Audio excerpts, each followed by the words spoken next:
Sade Morel is a freaking powerhouse. Imagine working for Pacific Dental Services and being asked to produce a certain amount of money per day, figuring out that you are actually bringing in $40,000 a month as a hygienist and making a tiny fraction of that, and then soon decide, I'm going to go out and open my own hygiene practice, which you can do in the state of California. And today, you now have 3 to 4 other hygienists working underneath you. You have an esthetician, you have a massage therapist, and you're turning hygiene into an entire wellness experience.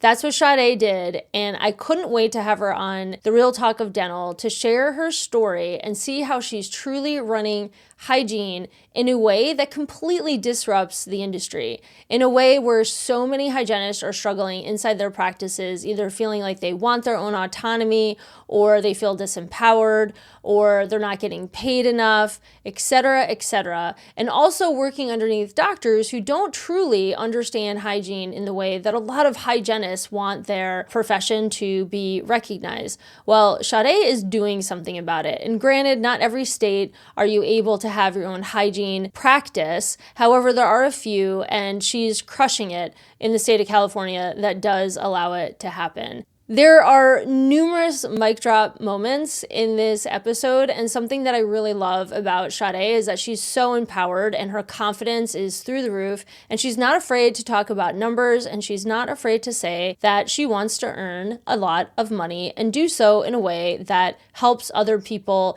get healthy. And that's something that I'm also really committed to in empowering other women, is to truly just find your passion, get your confidence back, and really live your life on and in purpose, which is of course what we always do inside the Empowered Leadership Experience for women in dentistry. Sade is a complete example of what an empowered and embodied woman looks like inside our industry, and I can't wait for you to hear her story and her view on hygiene. I guarantee you haven't heard someone talk about hygiene in the way she does. So let's dive in. Welcome, Sade, to The Real Talk of Dental. I am grateful to have you on because I found you in the Dental Nachos Facebook group. Yeah, over a very contentious topic, which is the current state of hygiene in the dental industry. And there's a variety of opinions out there on whether hygiene is indeed experiencing a shortage, or hygienists are looking for better places to work that really align with their values, better compensation, having that autonomy. And you, I feel like, are in a very unique class because you have your own hygiene practice and business that you run. You're based in California, and you've really learned how to take your amazing skill set and be a very successful, profitable clinician, which I don't think too many hygienists have done. And so I've been dying to talk to you because I really want to hear your story and how you got to where you are, and for you to be able to share some of your wisdom with not only hygienists, but also doctors who are working with their hygienists on how they can empower them to be successful both financially and also from the clinical perspective, because I don't think it's taboo or wrong to talk about money. And I think a lot of hygienists very much shy away from that. You know, we should be more humble and be very much more focused on patient care and not be driven by money, which the idea is not to be driven by money, but a hygienist can be very successful financially if they would like to be.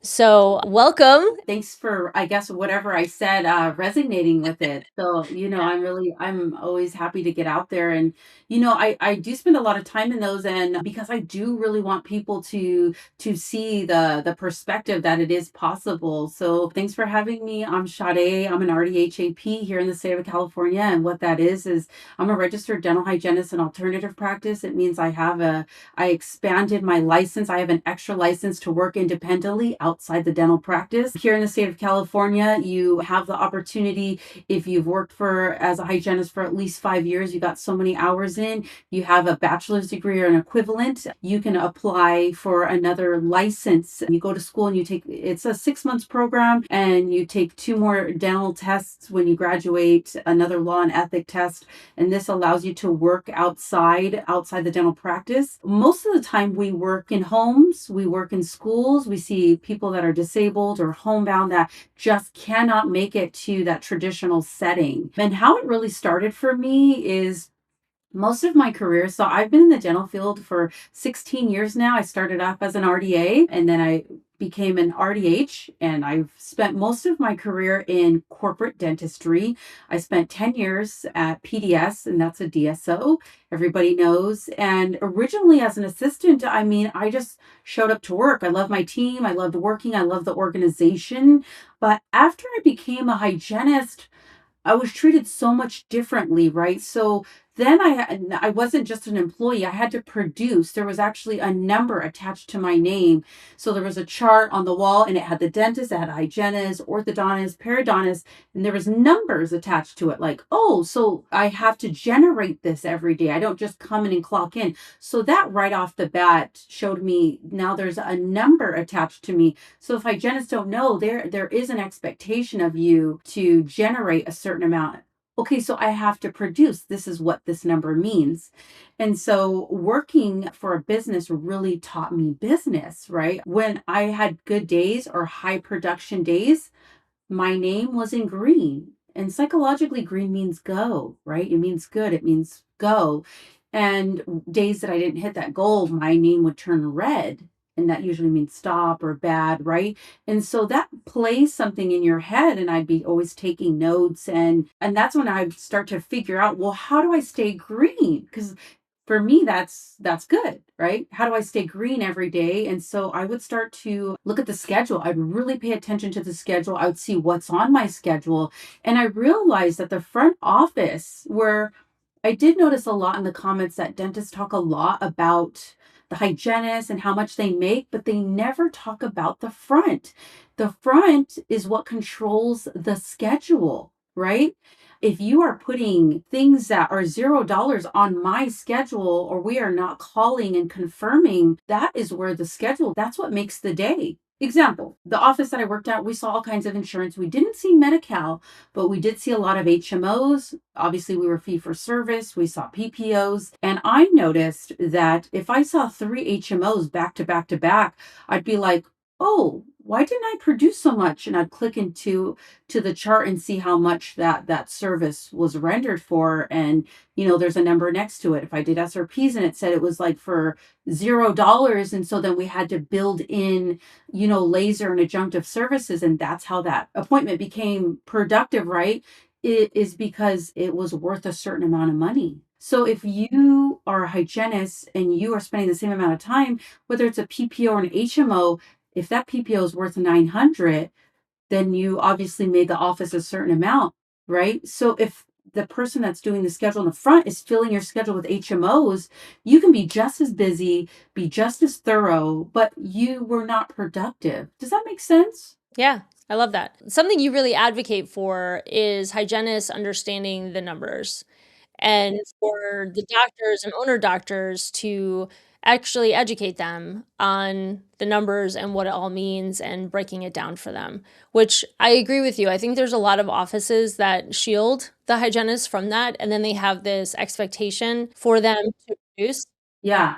And it starts with the front. It starts with the calling. It starts with the scheduling. So what I noticed is when I didn't like my schedule, I became the hairdresser. And what I mean by that is I became responsible for my own schedule. I was like, nope, I'm going to call my own patients. I will reschedule my own patients, and I will do it strategically, because if the patient is a PPO and I can only do half mouth, I'm going to schedule them to come back tomorrow, because I know that if one side is worth, let's say, the 900, I'm bringing them back tomorrow because I know that I'm going to make that tomorrow for my column. I really learned to work smarter, not harder, but I didn't leave it up to the hands of the front, because I noticed there was a lot of ghost appointments. And what I mean by ghost is maybe they called them, or maybe they placed it there, or maybe the appointment was booked 6 months ago, but maybe they're really not coming. So you really actually have to be in charge of your schedule. Same goes for doctors. They might think they have a great day, and then that crown prep didn't come in, and that was $5,000, right? So Yeah. the thing is where are we holding the accountability with the front office and how we're scheduling? And then I've worked in Medi-Cal offices. And so I've noticed that if you dedicate certain slots for certain, that way you could accommodate everybody, but maybe you put major production. Like I need 3 rows of major production so that I can help people with HMO. You know what I mean? You can be fair, but it has to make sense. I can't see HMOs all day and I only did $100, and then you're complaining that you had to pay me $63 an hour. I mean, that's up to you. One, why are these dentists, they're the ones that sign up for these HMOs or these PPO plans.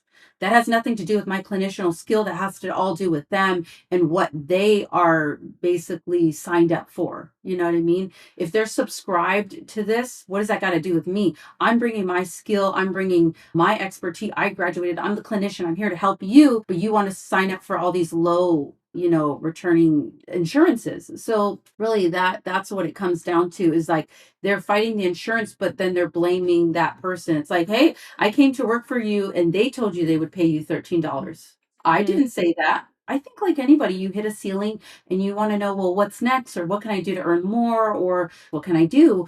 And she would always be like, well, if you hit a certain amount, I'll give you a raise, right? And so yeah, I'm that rat trying to catch the cheese, but at the same time, I started to use my office as like learning.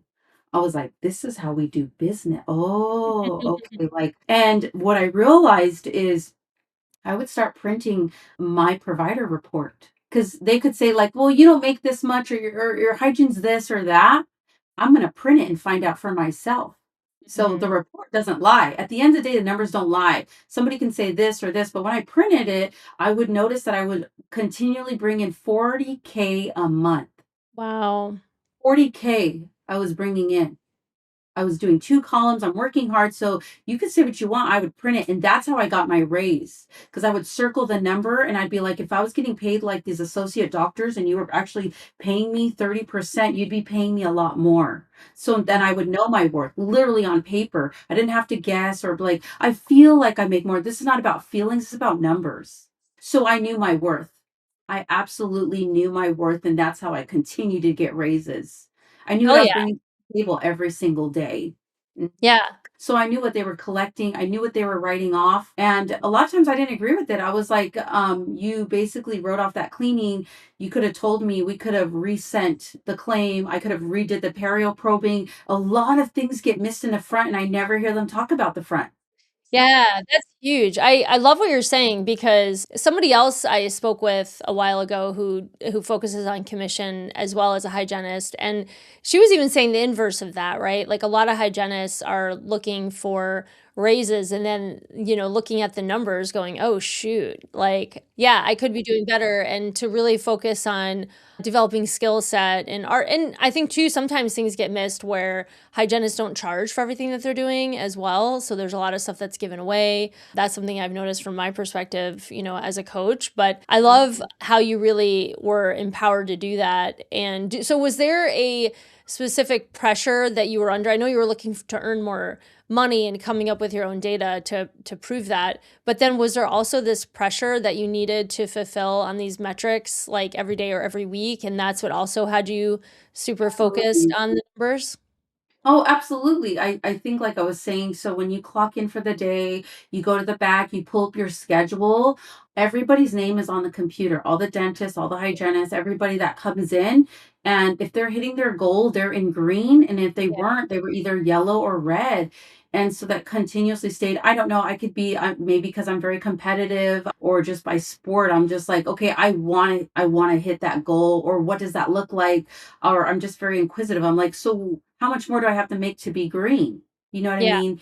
Well, yeah, And because because not a lot of hygienists there's 2 camps, I guess, or maybe somewhere in between, but some folks, they do have these metrics that they need to hit, and they're just indifferent to them, they don't care if they hit them or not, so it sounds like you really took it seriously, and you have this competitive drive, which, worked for you in that way. What would you say to the hygienist that really feels confronted by it, that they don't want it to be all about money? I would say you can't be afraid of knowledge. Knowledge is power and money and makes the world go round. If you're a good person in your heart and you know that you can do things ethically, then you can still be successful in business and do the right things. There was plenty of times where, I'm constantly helping patients. I'm acting like a liaison for them. And I'm like, you should start here or do that. Or, it's just simple numbers, right? So if my goal is 1,500 and I know that there's three new patients on the schedule, I have, three perio maintenances, like I would do deduction. So if the goal that the office had for me was 1,500, I would just be like, okay, well, this person, that's 500. So boom, minus that. Now I only have to make 1,000. You know what I mean? So then I would understand where I need to pull from or how that they can schedule, because they always feel like, well, I gotta pack people in. No, you don't. You don't need to pack anybody in. You just, once you hit those numbers, you've been able to give patients the time that they deserve, the quality time. I spent more time with them. I educated them, and that's why they paid it. For Yeah. example, I had a patient, 65 years old. He hadn't been to the dentist in 5 years. He had 6 millimeter pockets, bleeding with probing, radiographic calculus. He needs SRPs. He needs it. And that's just a real easy case that I think even a dentist. But what I noticed, a lot of dentists, they let the insurance dictate their diagnosis. Right. I've had a patient, and I was helping an office where this guy was an HMO. I talked to him and I let him know why he needed deep cleaning. I use visuals. I pull up information, and I'm actually spending the time, because if you understand what you're doing and why you're doing it, you're more likely going to do it. I'm not going to just say, well, you need a deep cleaning because I said so. I'm like, you see that? You see this probe? Usually it's at this mark. I'm showing him the blood in his mouth. I'm taking intraoral cameras. I love my intraoral camera, by the way. I use that all the time. I put the calculus on the screen and they're like, oh, and I'm like, okay, so, you do have insurance that does not cover this, but we can do payments. The office, they'll come work that out for you. Did you want to get started today? They say yes. I never get any kickback because I spent that quality time with them, explaining to them. And I usually use cars as an example, like, Yeah. well, I never had that cleaning before. I go, well, you've always got your oil change, but now you need a tune-up. We just always get to that point. Or I say, Mhm. when I didn't need glasses and now I do. I didn't do anything different. I didn't eat less carrots. As I got older, I just required more maintenance. I tell them like that, and then they go, oh, okay, that's why you need a little bit of a more deeper cleaning this time. I'm not giving you something you don't need. You literally need it. I spent a lot of time educating, and I bring the chart to the front. They already understand why they're paying for the service they need, and they pay for it every single Yeah. time. Hey, I just want to pop in on today's episode and talk to you about this new GPT I wrote called Boundary Boss GPT. And it's for those moments where you've said yes to something and immediately felt that pit in your stomach, or maybe you've now written 5 drafts of an email because you're trying not to sound mean, even though you're exhausted and you swear you've said this thing so many times to the same person. Or you're kind of sick and tired of staying late, taking it on, smoothing things over, and wonder why you're the one that's always burning out. A lot of the conversations that I have on this podcast, we often hear about people hitting these walls of burnout and oftentimes not even knowing what to say.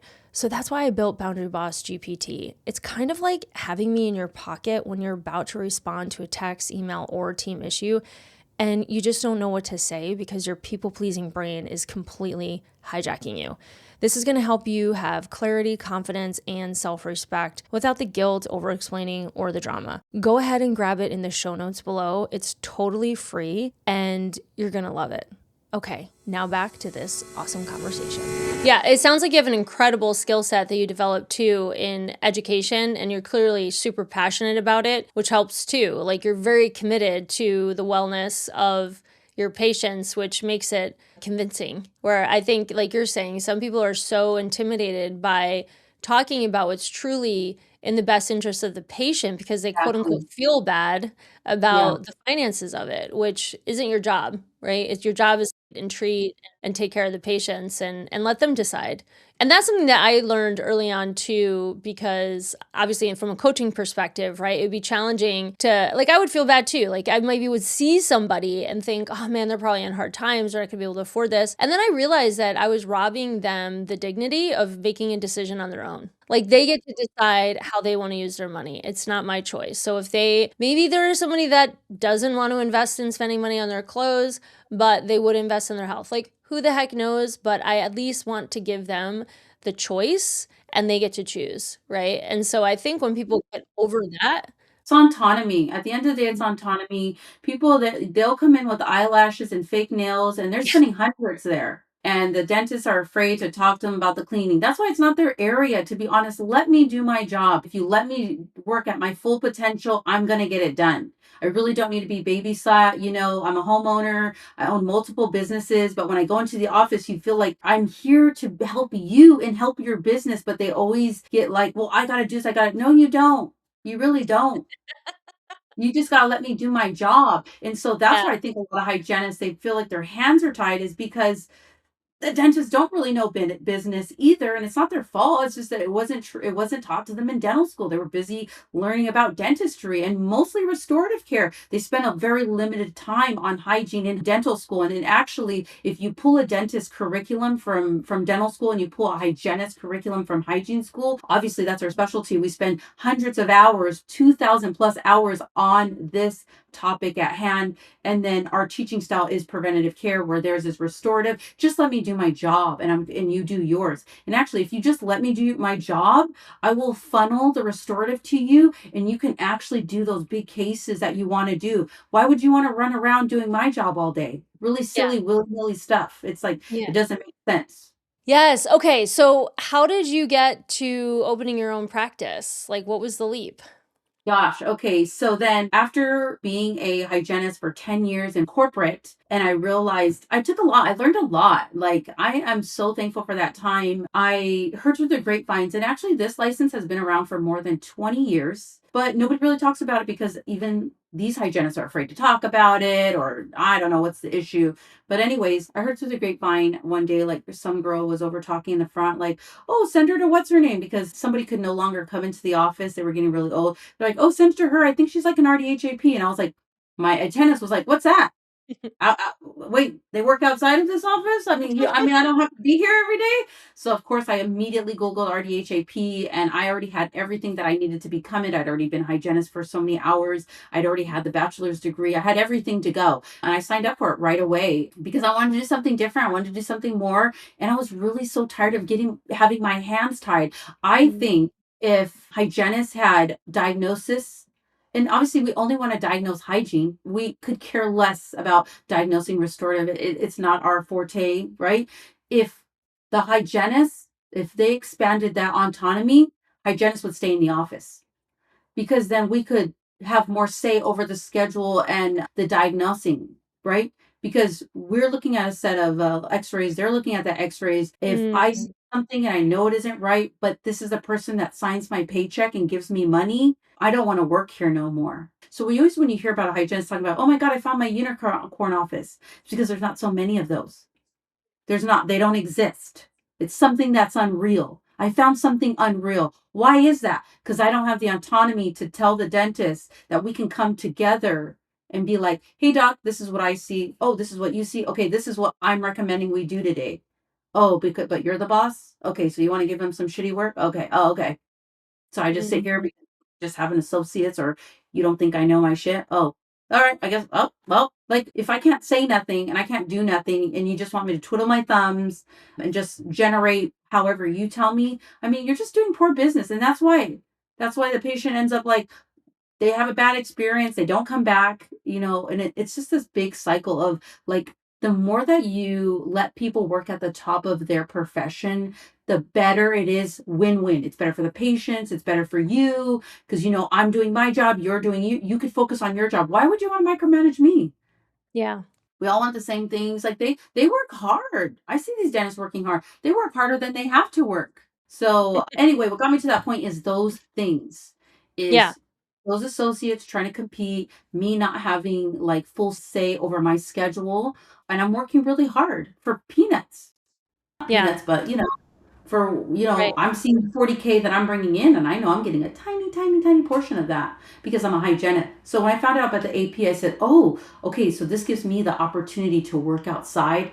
So I did, and that's a lot of work too, right? So now I got to have malpractice, I have to have general liability, I have to have consent forms. Now I'm processing my own claims. So I started off fee for service, and that went really, really well for me, right? So if I go to a senior home, right, for example, because I do multiple things, I have my own practice. But when I first started off, I was just mobile. And I was like, okay, what am I worth today? Well, usually in an office, I make 400 for the day. So I need to at least at the bare minimum replace that. So I was like, okay, so, I'd go in, make the evaluation, make the recommendation, do the notes because you have to have a referring dentist on file, but you're in charge now. So it's like, oh my gosh, nobody's telling me how much or anything. You tell them. So it's like, how much do you charge them? Whatever I say. So I would charge anywhere from 175 to 275. But I knew if I saw two patients, that's it. For 250, I made $500 in 2 hours. Then I go spend time with my family. I'd go to, a senior living facility and mostly their charge, that fee that was built in was because I'm driving to you. I'm bringing that, I'm catering. That's why the fee is a little higher. And I would explain that, here I am, I'm driving here, I'm bringing the dental office to you on wheels. My fee is 250 and you're going to get a comprehensive cleaning, evaluation, fluoride. I'm going to leave you with a goodie bag. I'd always want to leave them with something. Toothbrush. I even bring these seniors electric toothbrushes, 'cause I feel like because of, their dexterity, they would benefit from it. So I'd build that into the price. Okay, it's 275 today. They would gladly pay it. I Yeah. only saw people 500. If I see three patients, 275, I saw way over $600. I'm done with the day. I pack up my stuff, I go home, I pick up my kids. I was like, this is great. What's some of your favorite tech right now in your position? I mean, I'm on social media and I mean like my intraoral, I have an x-ray machine. I think really just the social, the using like I use a lot of videos. I like to show my patients videos, but I'm kind of old school. I have a lot of so in my office, I just have this huge chart about perio and it Mhm. shows all the things that affects. I like visuals. I'm a little old school that way. Yeah.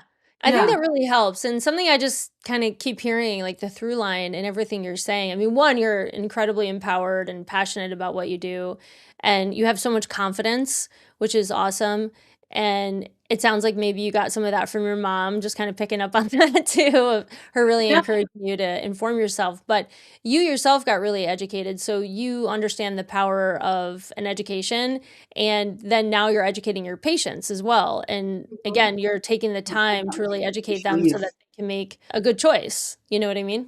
Yeah, because you know what I like about numbers? So my mom actually, we're from Rhode Island. My mom's born in New York. So we already come with this, like, I don't know what it is, but if you're from the East Coast, you're just like pedal Yeah, to you the got the edge. metal. Yeah. I don't know what it is. West Coast for real, they're just really chill. My husband's really chill. Like, dude, okay. And I'm like, let's go. I don't know what it is being born over there. It makes you immediately. My mom came out here to go to Cal Poly Pomona. She became an architect in the late 80s. And even her, just watching her struggle, watching her bring her blueprints home, and she would talk about not getting paid the same as her male counterparts and I saw her struggle.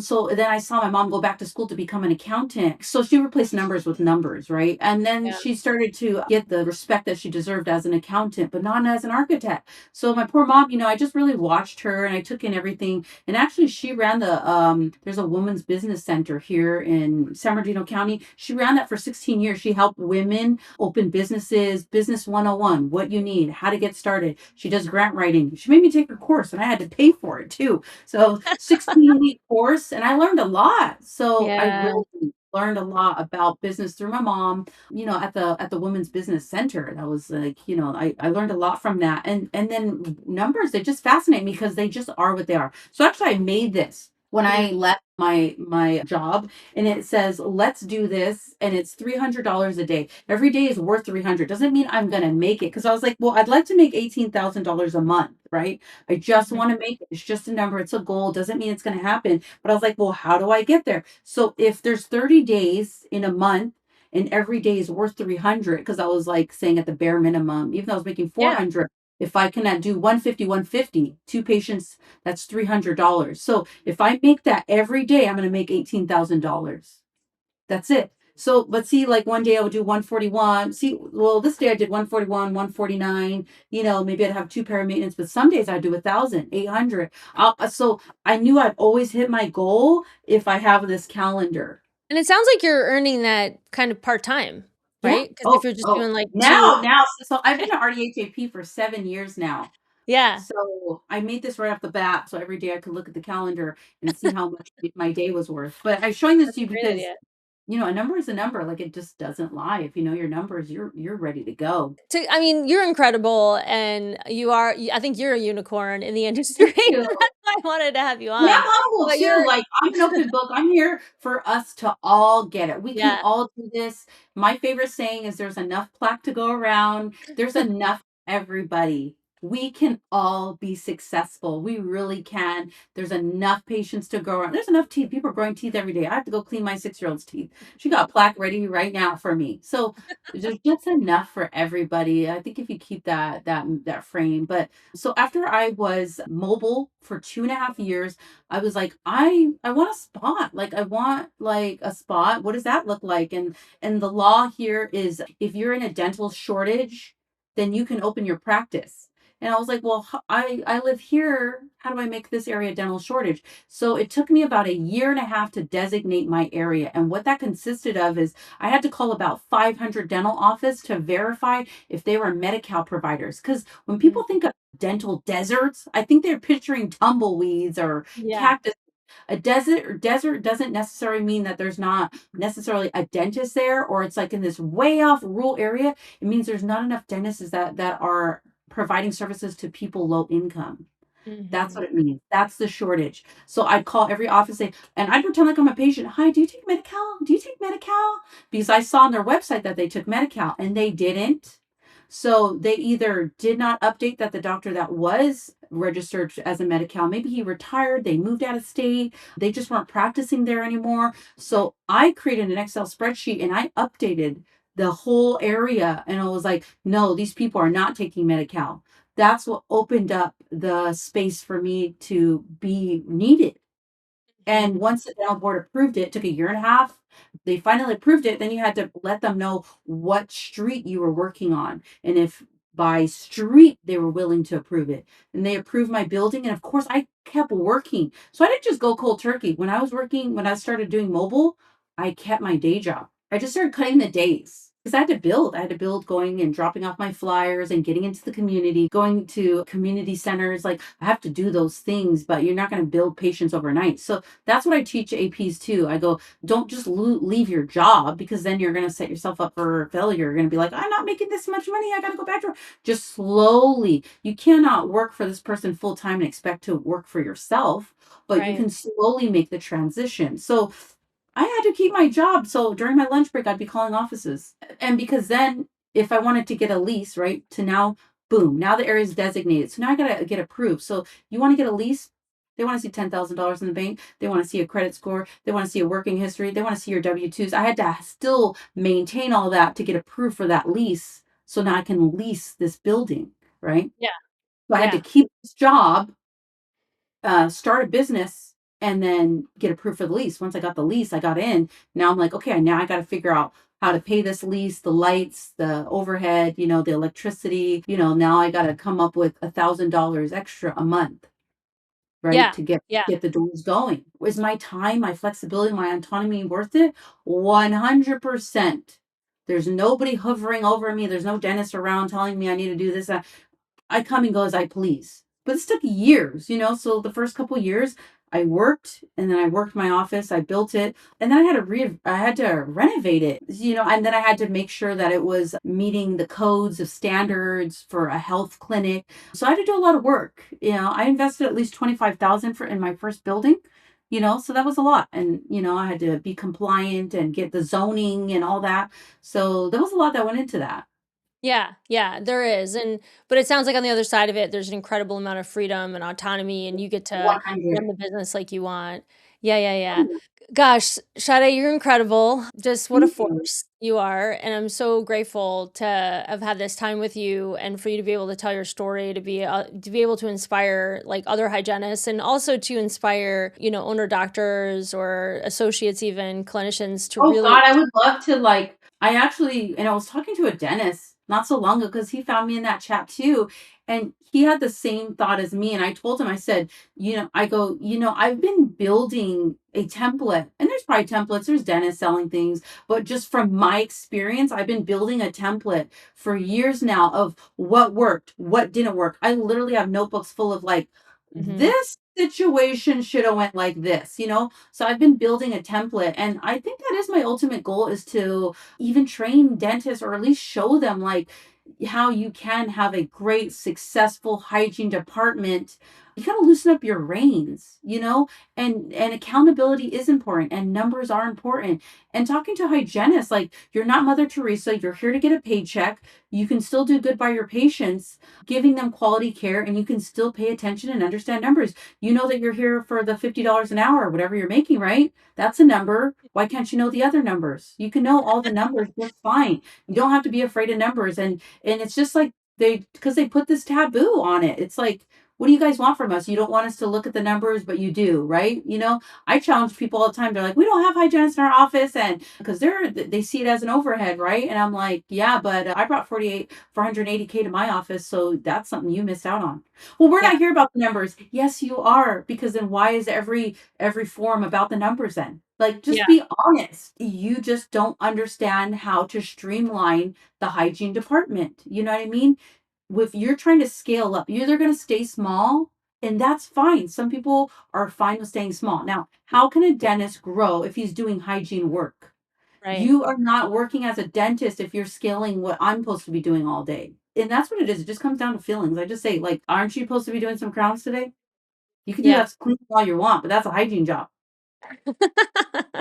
You're just working at that degree, but you don't have a hygienist. I understand you need to build, you know, but if you allow the hygienist, really, if you let the hygienist learn that department and how it should be ran, you can live the life you want to live as a dentist. You don't need Yeah. to make me to be doing assistant things if you're paying me to do hygienist things, right? So Right. that's what it's coming down to. This is where they get all tied up. It's like, I paid her $50. Yeah, and you made me do $18 x-rays all day. Whose fault is that? Yeah. You know? Yeah. Let me do what I came here to do and make you money.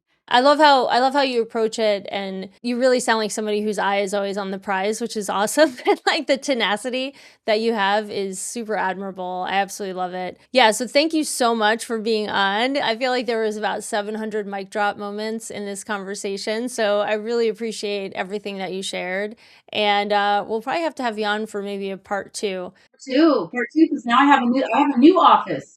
I have a Yeah, 1,400 square office, and now I have 4 RDHAPs that work in my practice, hell yeah. and I'm not their boss because they're lastly, I guess, and then we could leave that as a cliffhanger, is that, so here in California, if you're an RDHAP, you can 1099. We contract with hospitals and medical settings, so we don't have to be a W-2.